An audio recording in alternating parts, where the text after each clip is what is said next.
Greetings, one and all, and welcome to the Spirit Side. I'm Paul James Caiden, coming to you live from the front seat of my car. You know, today in New York State where I live, it is a beautiful, breezy, brisk, overcast October morning. The wind rustling through the leaves. I love this time of year. I love this kind of day this time of year. And I just thought it would be a great idea to grab some reading material, grab my phone, my microphone, and just come out to the great outdoors and record the podcast today. So I'm down the street across the road from where I live. There's a very nice park, very nicely landscaped, a lot of trees here. And I'm actually parked under this very big willow tree, just watching the wind blow through the willows and the leaves outside. It's a great day to be out here. And right now I'm the only one in the park. I have the whole place to myself, so that's awesome. Just me and the wind and the trees and those of you who will be listening to this podcast when it gets released. But anyway, let's jump into our topic here. What I want to talk to you about today, and I think this is an awesome day, I think, to talk about this kind of thing. The question I'm asking in this podcast is, are we playing into the hands of the New World Order?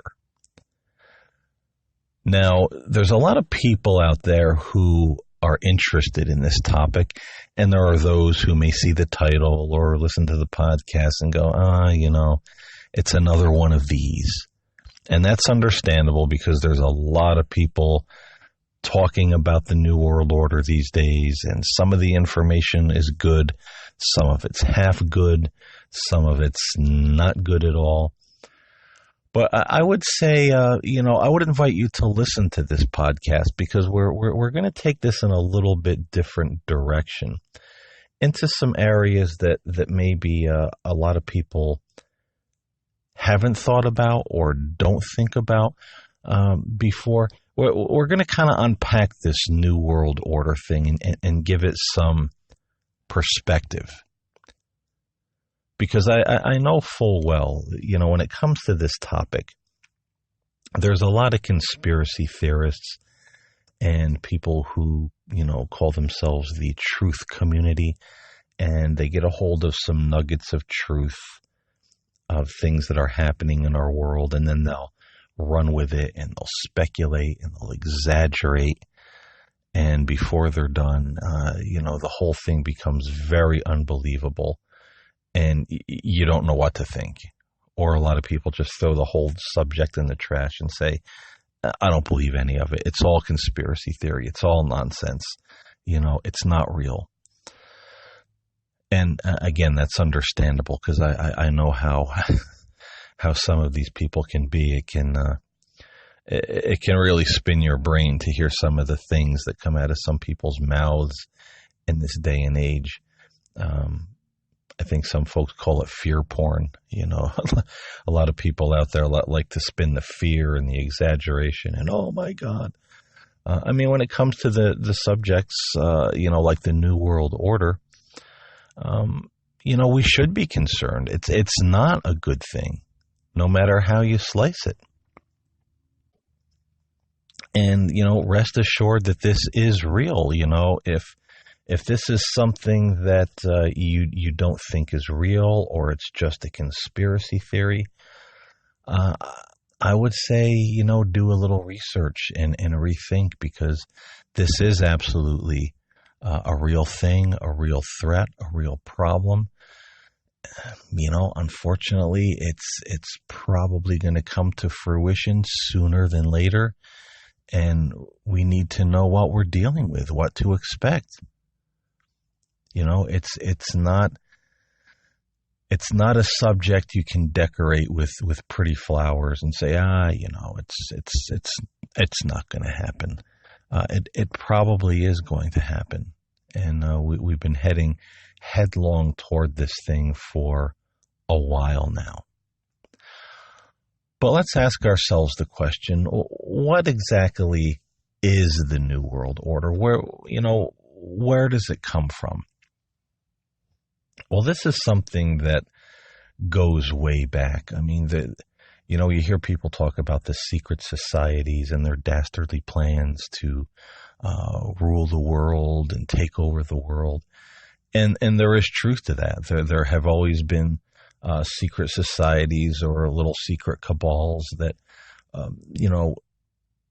have people in them that feel that they are the elites, the chosen ones, God's chosen ones.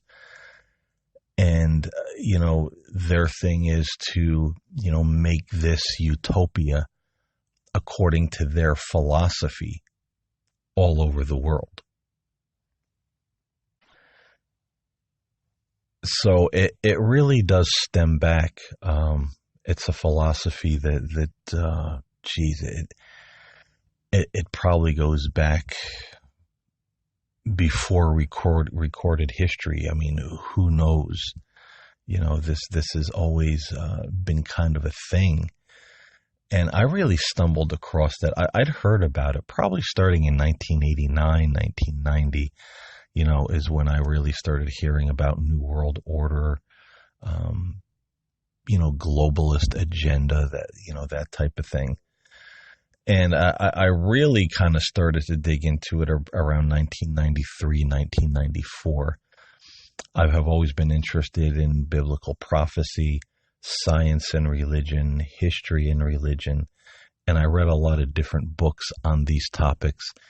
And sometimes these books would touch on things that were very interesting to me, and that would cause me to read other books on different topics.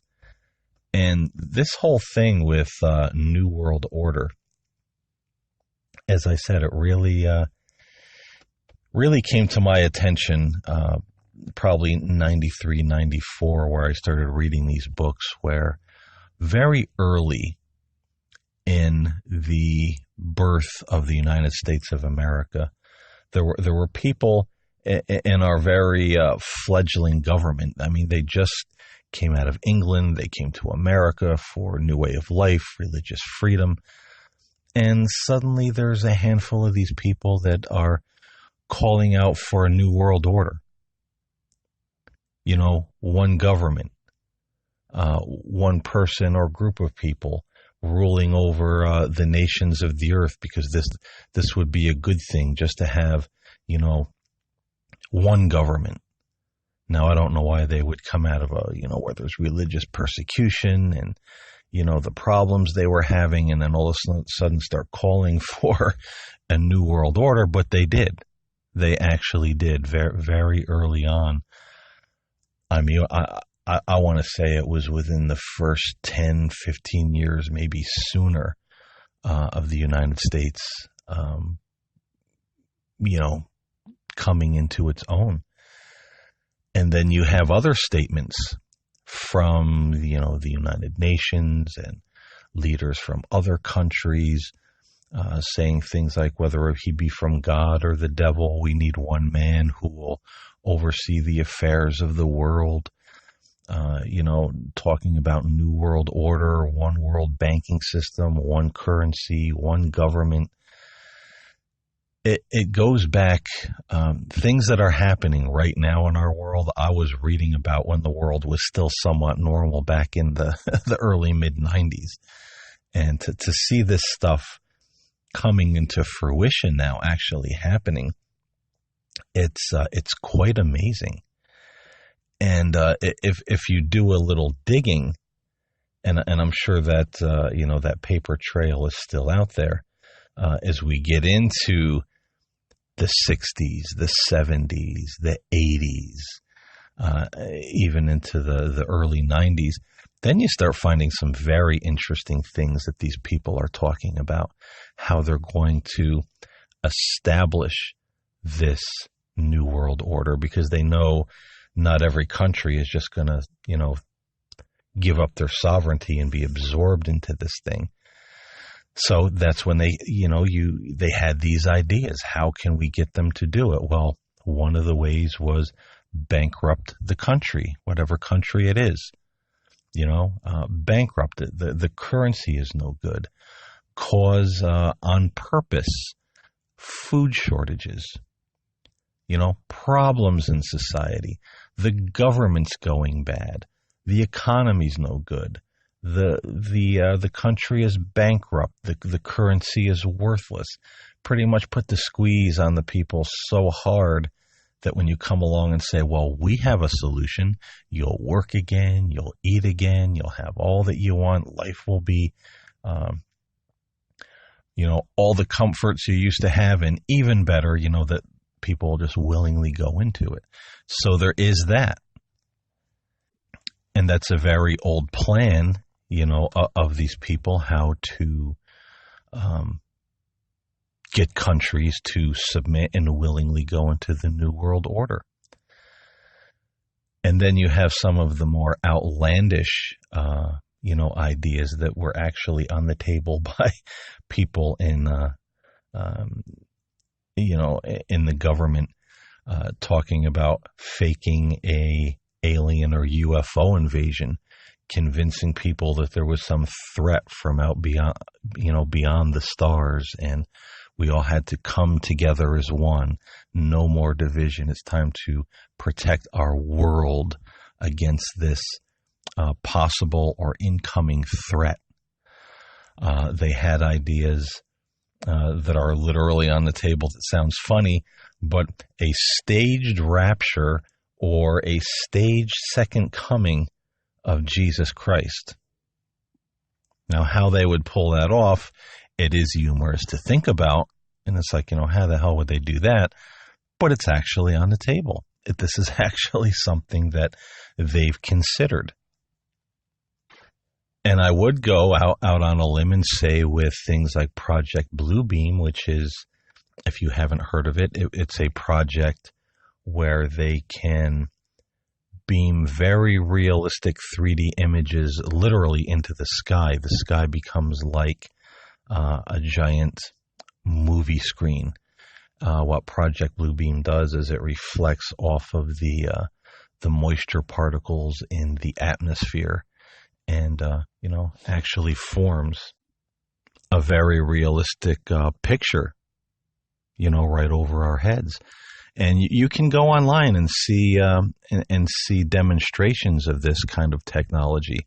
I know there was one a couple of years ago where they demonstrated and showed it. It was in a school, and all the students were gathered in a gymnasium, and they made it look like I believe it was a whale or an orca that jumped up out of the middle of the gymnasium floor and then went back down like he was, coming up out of the sea. And there was, ripples of water, splashes of waves. It literally looked like, this whale was jumping up out of the gymnasium floor.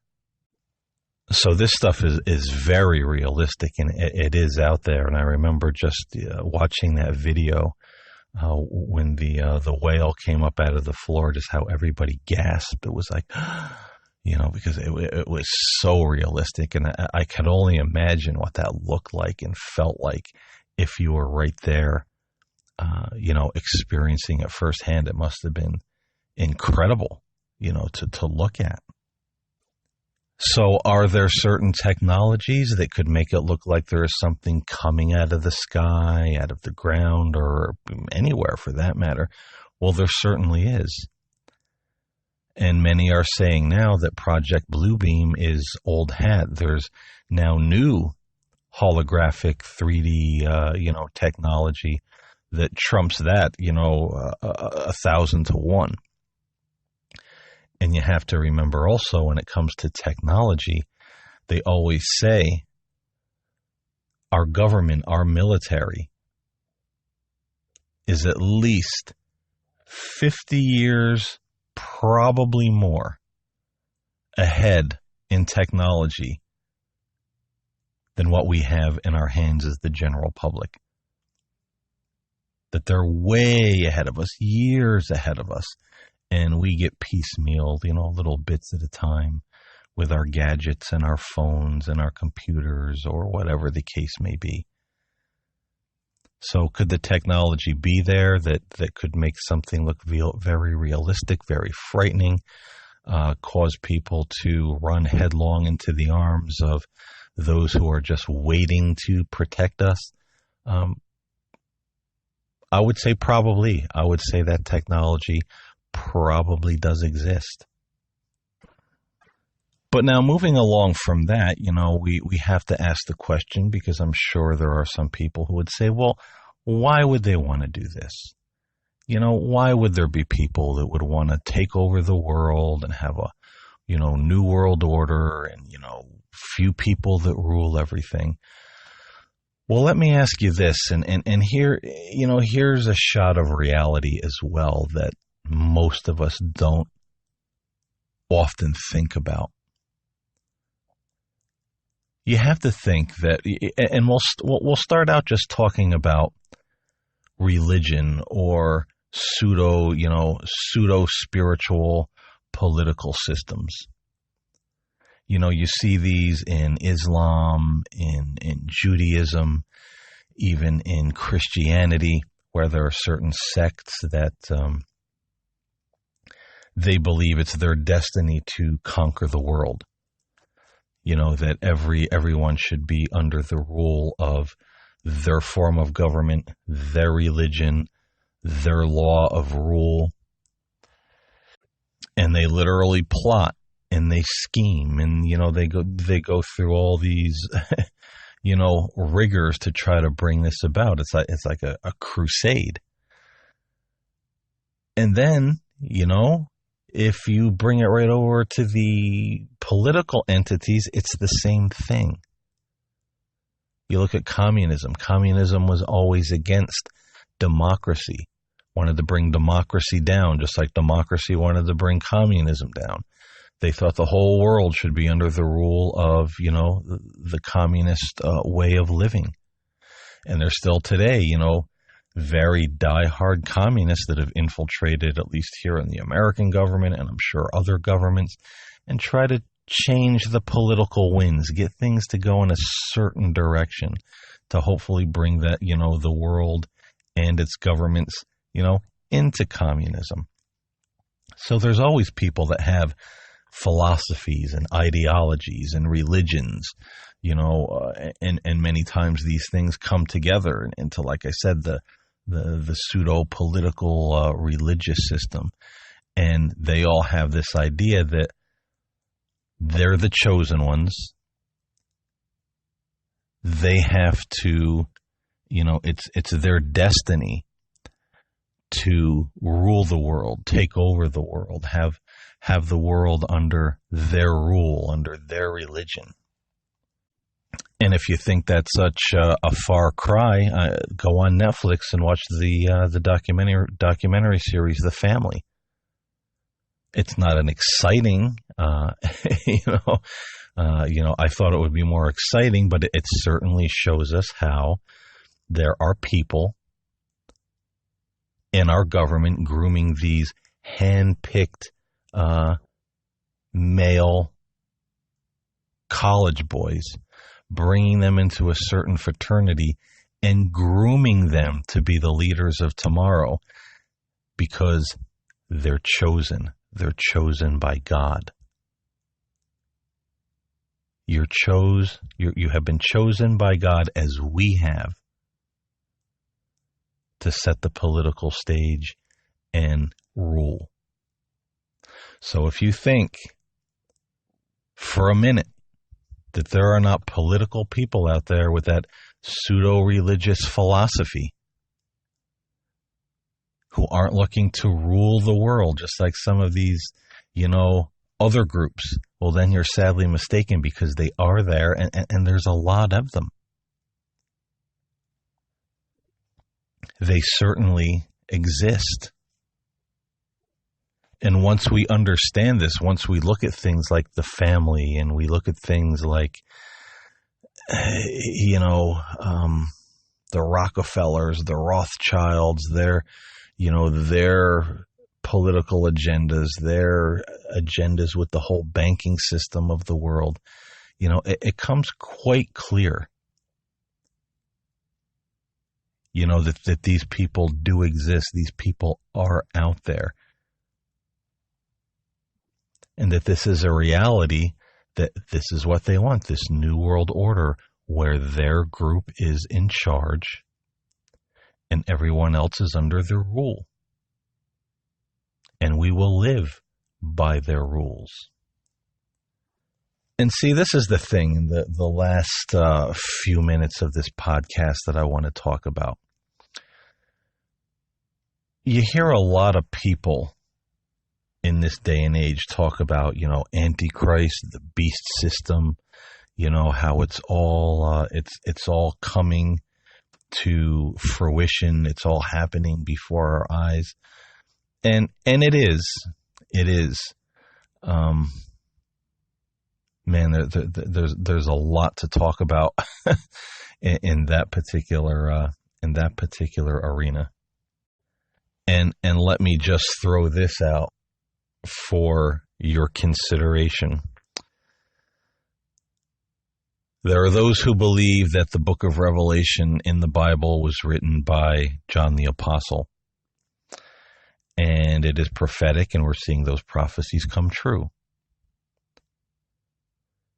But there's another group of people who say that the book of Revelation was written later, added to the Bible by these elitists, showing us their plan. And as they play this plan out on the world stage, we will think it's God's doing, it's God's timeline, it's God's plan. So religious people will be very passive and just let it play out because they think, they're going to be saved in the end, sort of thing. Now, I don't particularly believe in that. But I always say when it comes to anything like these end time agendas, keep an open mind. Keep your eyes open, your mind open, your heart open, because there's a lot of misinformation. There's a lot we don't know. And there's a lot of people that are playing on those religious fears, religious desires in our political system. And we get a lot of people, as we see in this day and age, they zero in on a certain politician, they zero in on a certain political party, they zero in on a certain man or woman, and they say this person is sent by God, this party is from God, this is from God, this is God's man, this is God's woman. We got to vote for these people to save the world. And I just want to stop right there. And even if I ruffle a few feathers, and I want to tell you this, any person, religious, political, or otherwise, who tells you to believe in them and their ideology because they're going to save the world and they're going to transform the world back into Eden, paradise on earth, or this nonsense that some religious and political, pseudo-religious political people have. We have to do a certain thing in order for the Messiah to show up. We have to conquer the world in the name of Judaism. We have to conquer the world in the name of Islam. We have to conquer the world, in the name of Christianity. We have to, make war and bring certain people to their knees and oust certain other people and religious systems and religions. We have to do all these things to make the way for the Messiah to come. Then he will come. Then there will be peace on earth. And some of these people think they're the Messiah figures themselves. Believe in me, believe in us. This is heaven on earth. We are going to make heaven on earth. We are going to achieve immortality and prosperity. Anybody who tells you any of this, or anything even minorly related to this, they're leading you down the wrong path.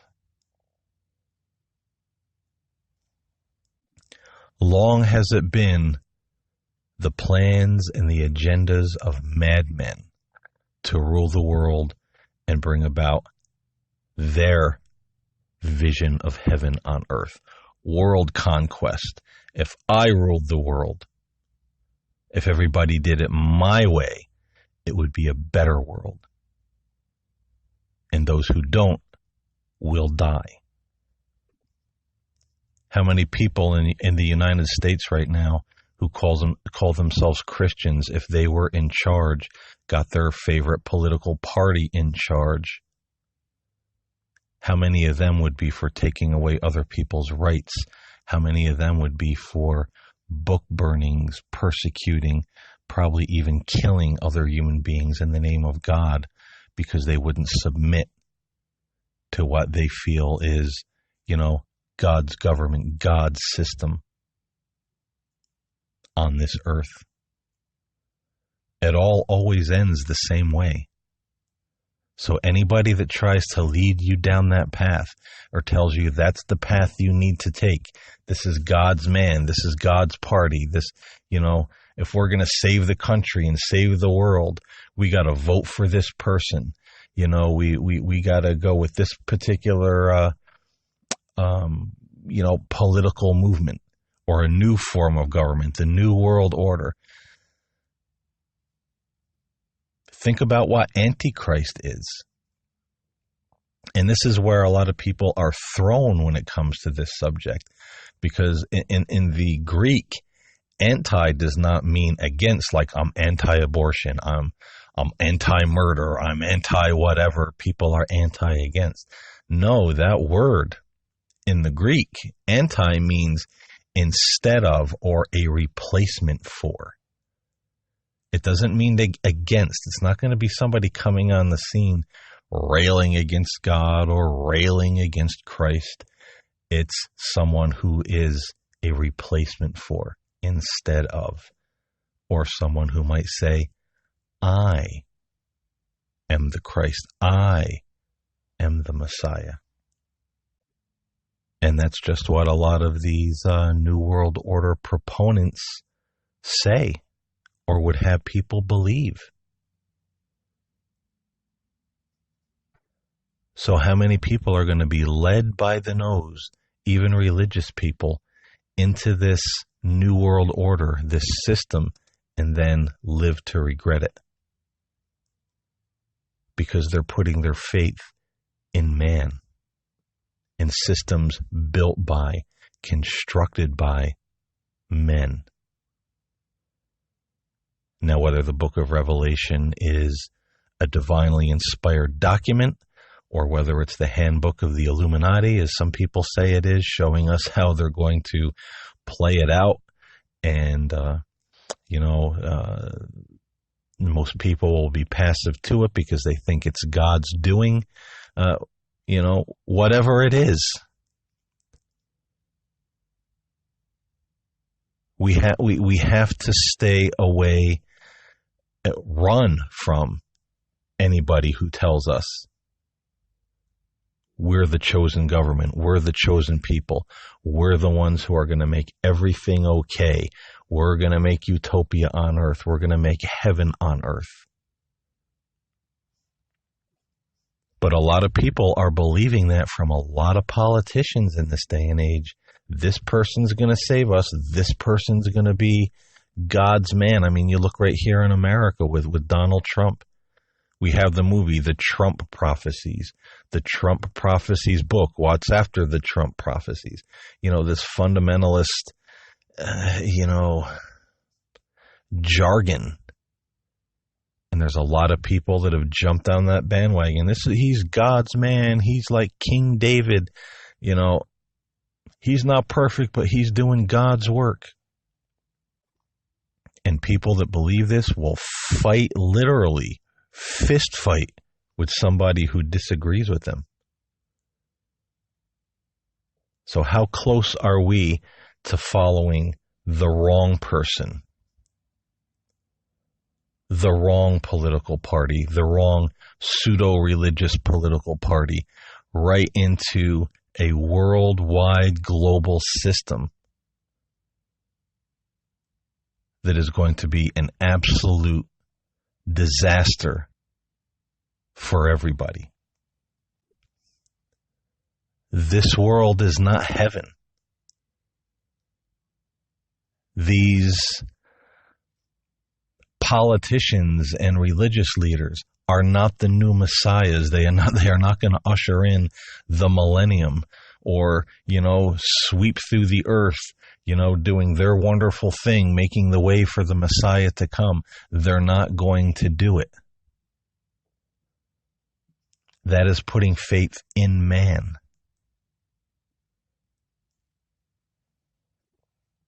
And when you follow that kind of thing, I feel that that's when people are really led astray. So again, in ending this podcast, I'm not saying the Book of Revelation is, an Illuminati handbook, or anything like that. I believe, that document is older. I don't think it was an invention, of the elitists, or anything of this nature. But I don't know everything there is to know. Could I be wrong about that? Sure. Anybody could. We don't know everything there is to know. And I've always said for years, even when I was younger and in the fundamentalist, Christianity movement, I used to tell people, when it comes to all this end times and Antichrist and all this kind of thing, I think we really have to keep an open mind. Because some of it might happen the way we think it's going to happen, and some of it might be completely different. And I think we have to be discerning. I have to think we have to be smart about it. I think we have to, keep our eyes and our intelligence open.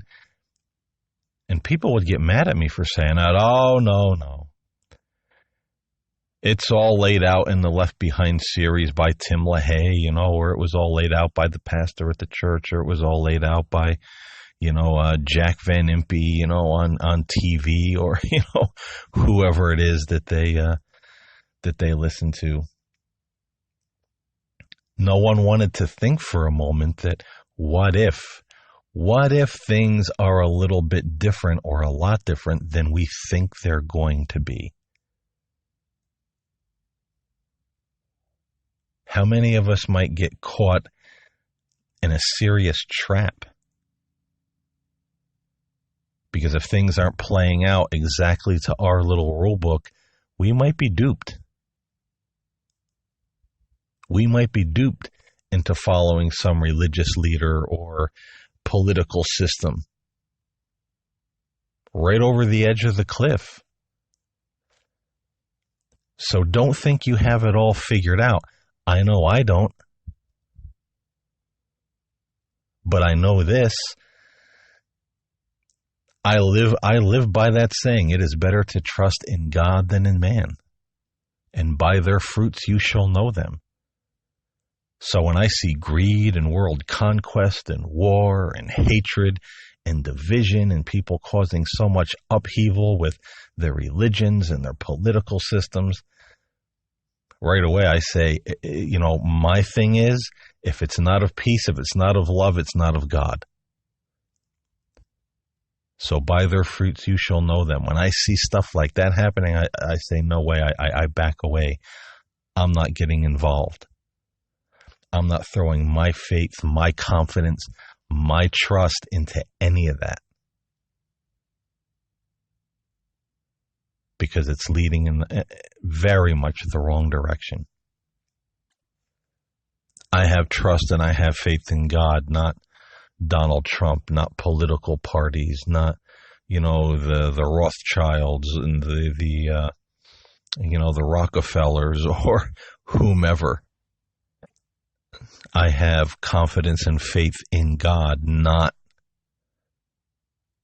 religious systems who are looking to conquer the world in the name of God, or say if they go out and subdue the world and put the whole world under their rule of law and their religion, then the Messiah will come, then there will be peace on earth.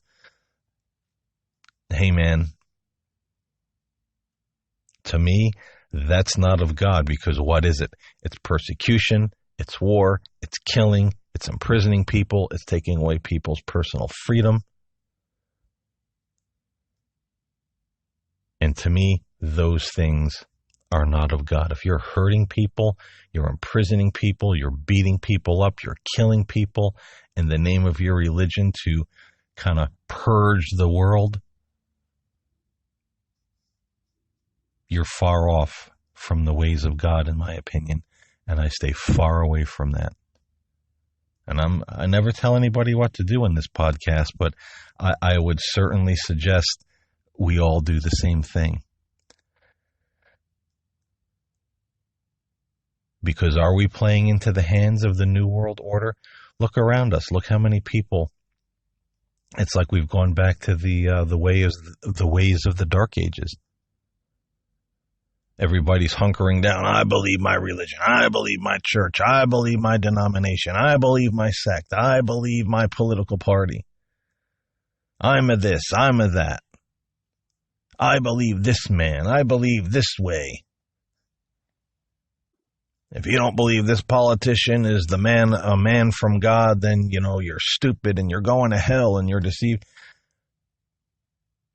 The world is absolutely ready to follow a Pied Piper right into the sea where they all drown. How did we come to this? How did people that used to be independent thinkers and just want to live their lives and have their freedom, how did we all check our brains at the door and now we just follow after the institutions of men, whether they be religious or political, and then start following not only those systems, but certain people in those systems?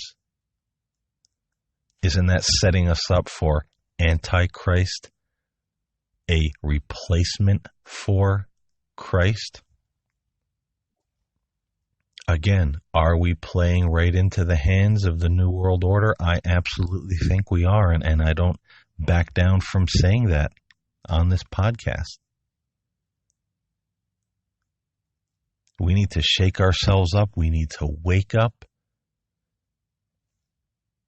and realize, again, anybody, whether it's political, religious, a combination of both, a system, a person, a group of people, anybody that tells you follow us, follow our way, we're going to fix the world, we're going to kill all the bad guys, we're going to purge away all the evil, we're going to make utopia, we're going to make everything right so Jesus returns or the Messiah comes or whatever the case may be. Refuse it, run for the hills, get rid of it if you can, dismantle that garbage, because it is absolutely not heaven sent. I'll tell you that much right now. And so again, as I always say on this podcast, I hope that this did give you something to consider today. I appreciate you listening.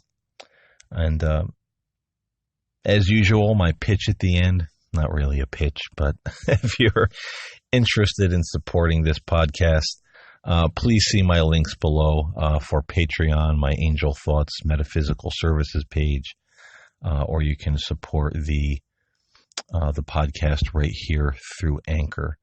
So, any support would be great. I would like to do this kind of work more full time. I think it's meaningful. I try to be honest. I try to be upfront. I try to bring good information with a balanced perspective and not a lot of fear mongering. And, if you feel that it's worth the while and would like to help support the spirit side, that would always be greatly appreciated. But, again, no pressure, only if you feel it's something that you would like to do. So again, I thank you all for listening. And I hope you will think about these things because, man, I really do feel that we're playing into the hands of the New World Order. And it's getting really weird out there. I may talk about this a little bit later on this week in future podcasts because there's so much to say about it. There's just so much to say about all of this. But until then, everybody out there, stay safe. Thank you for listening, and I'll see you next time here on the Spirit Side.